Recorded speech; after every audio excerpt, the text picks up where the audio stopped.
ઘણા લોકો એવું કહેતા હોય છે કે ઘણી છોકરીઓને રસોઈ બનાવતા ના આવડતી હોય, ઘરના કામ ના ફાવતા હોય કે કરતી ના હોય, મા બાપે ભણાવવાના કારણે, આગળ વધવાના કારણે એને ઘરના કામ શીખવાડવા જ ના હોય.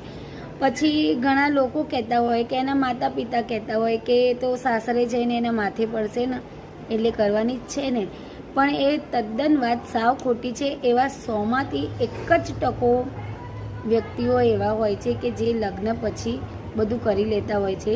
બાકી જે આદત તમને પહેલેથી નહોતી એ તમે નવેસરથી 20-25 વર્ષે કે 30 વર્ષે એની શરૂઆત કરવા જાઓ તો એ તમે ક્યારેય ના કરી શકો.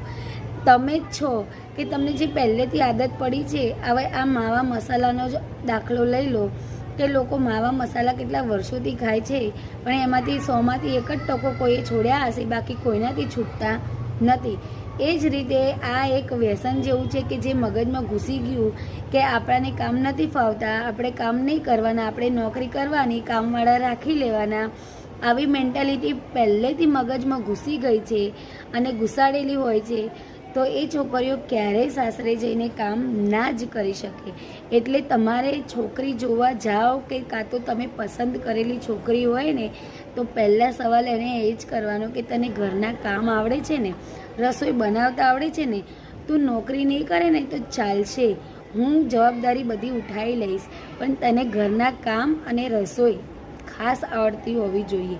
પછી જો દરેકના માતા પિતા છોકરીઓને કેવી કામ કરતી ને રસોઈ કરતી શીખવાડી દે છે.